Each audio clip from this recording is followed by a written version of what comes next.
नमस्कार दर्शकों, यूट्यूब के मेरे चैनल में आप सबका स्वागत है। आज मैं वीडियो लेकर आई हूँ वृषभ लगन व मीन राशि के लिए वर्ष 2025 का वार्षिक राशिफल।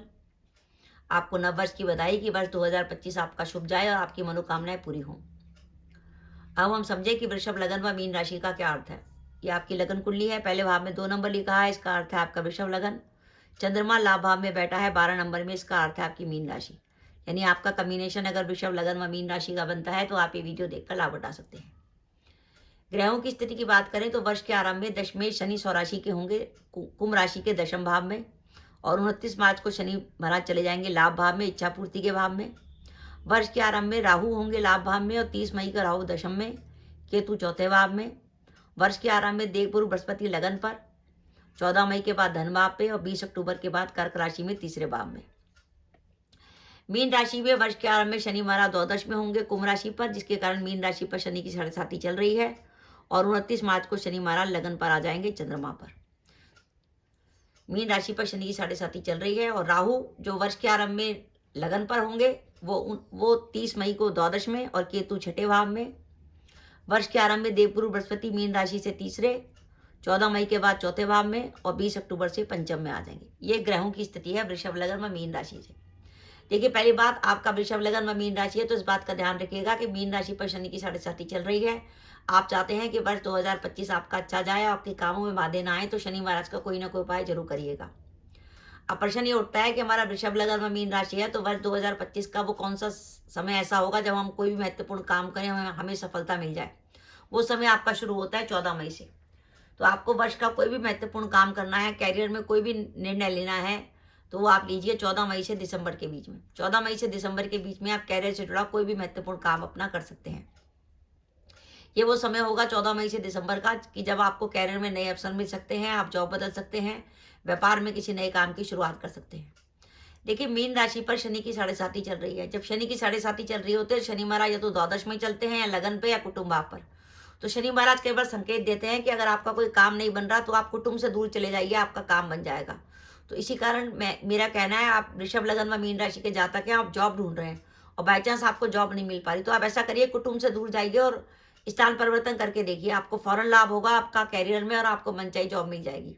तो इस वर्ष आपको स्थान परिवर्तन से लाभ होने की संभावना है। और इस वर्ष अगर आप कोई विदेश यात्रा करते हैं या विदेश में किसी प्रकार की आप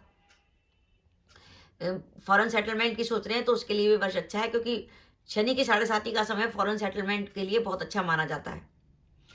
वर्ष का जो आरंभ होगा 1 जनवरी से 13 मई तक, तो वो वर्ष कैरियर में कुछ परेशानी का समय होगा। ये भी हो सकता है कि आपके प्रमोशन की बात चले लेकिन टल जाए, और उस समय 1 जनवरी से 13 मई तक आप मान सम्मान में कुछ कमी का भी अनुभव करेंगे। तो 1 जनवरी से 13 मई तक कैरियर में किसी प्रकार की जोखिम से बचें, वाद विवाद से दूर रहें और व्यापार में भी कोई जोखिम ना लें। और 1 जनवरी से 13 मई तक जॉब भी ना बदलें। जॉब बदलने का समय आता है 14 मई से दिसंबर के बीच में। पारिवारिक व सामाजिक जीवन की बात करें तो जो अपने विवाह के इंतजार में थे उनका इस वर्ष विवाह तय होने की संभावना है। जो दंपत्ति संतान प्लान करना चाहते हैं, संतान प्लान कर सकते हैं। विद्यार्थियों के लिए वर्ष अच्छा जाने वाला है, उनका मन पढ़ाई में लगेगा। और अगर आप लंबे समय से प्रॉपर्टी में निवेश करने के लिए सोच रहे थे तो ये वर्ष प्रॉपर्टी में निवेश करने के लिए अच्छा है। इस वर्ष हमें सावधानी क्या क्या रखनी है। देखिए, मीन राशि से 30 मई को राहु 12वें हो जाएंगे, द्वादश भाव में राहु चले जाएंगे 30 मई से। तो 12वां राहु कोर्ट केस में और पुलिस केस में परेशानी देता है। तो अगर आपका 30 मई 2025 के बाद कोई कोर्ट केस की डेट आती है तो उसमें सावधानी रखिएगा। और इस वर्ष भूल कर भी किसी से आगे बढ़कर लड़ाई झगड़ा मोल मत लीजिएगा। अगर कोई लड़ाई झगड़ा हुआ, अगर आपका कोई पुलिस केस बना तो पुलिस केस में आपको परेशानी हो सकती है, क्योंकि 12वां राहु कोर्ट और पुलिस केस में परेशानी देता है।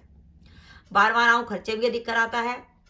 और ये वर्ष माता पिता के स्वास्थ्य को लेकर चिंता दिखा रहा है। अगर आपका माता पिता का स्वास्थ्य खराब रहता है या उनकी उम्र ज्यादा है तो उनका ध्यान रखिएगा। और प्रॉपर्टी से जुड़ी कोई भी लेन देन करिएगा तो सावधानी रखिएगा, उसमें किसी प्रकार का विवाद होने की संभावना है। वाहन सावधानी से चलाइएगा, किसी प्रकार की वाहन दुर्घटना या पैरों में चोट लगने की संभावना बनती है। तो वृषभ लगन व मीन राशि के लिए ये वर्ष 2025 54% तक बढ़िया जाने वाला है। अब इस वर्ष हमें उपाय क्या क्या करने हैं। देखिए, शनि की साढ़े साथी चल रही है तो शनि महाराज का उपाय करना है। शनि महाराज के उपाय के तौर पर हर शनिवार को छायादान करना है। आप शनि से जुड़ी वस्तुओं का दान भी कर सकते हैं, जिसमें काला कपड़ा, लोहे की वस्तुएं, उड़द की दाल हो सकती है।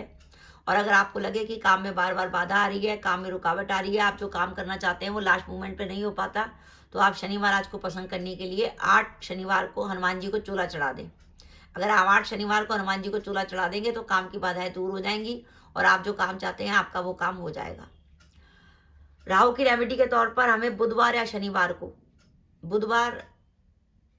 शनिवार को बहते पानी में कोले प्रवाहित करने हैं और आप चाहें तो हर बुधवार को 4 मूली मंदिर में दान कर सकते हैं। उसके हरे पत्ते हटा लीजिएगा, सफ़ेद हिस्सा दान करना है। केतु की रेमेडी के तौर पर आप कुत्ते को रोटी खिला सकते हैं और साल में एक बार बुधवार को गणेश जी के मंदिर में काला सफ़ेद कम्बल दान कर सकते हैं। तो ये रेमेडी आपको जरूर करनी है। ध्यान रखिए, जब भी 7:30 या ढैया चले तो शनि महाराज की रेमेडी जरूर करनी चाहिए। तो मेरा ये मानना है, अगर आपका वृषभ लग्न में मीन राशि है तो वर्ष 2025 आपके लिए 54% बढ़िया जाने वाला है और आपके लिए वर्ष का जो शुभ समय है वो 14 मई से दिसंबर तक है। वर्ष के स्टार्टिंग में आपको कुछ परेशानी महसूस हो सकती है कैरियर में, तो वर्ष के स्टार्टिंग में कैरियर से जुड़ा कोई भी महत्वपूर्ण निर्णय लेने से बचें और इस वर्ष कोर्ट केस व पुलिस केस में सावधानी रखें। तो दर्शकों, ये मेरा वीडियो था, आपको कैसा लगा प्लीज़ कमेंट बॉक्स में कमेंट करके बताइएगा। इसके साथ ही अगर आप मेरे चैनल पर पहली बार आए हैं और आपने मेरे चैनल को अभी तक सब्सक्राइब नहीं किया तो कृपया मेरा चैनल सब्सक्राइब कर दें, साथ ही बेल आइकन को भी दबा दें जिससे जब भी मैं अपने वीडियो अपलोड करूँ उसके नोटिफिकेशन आपको मिल जाए और आप मेरा वीडियो देख सकें। इसके साथ ही नमस्कार दर्शकों, जय माता दी।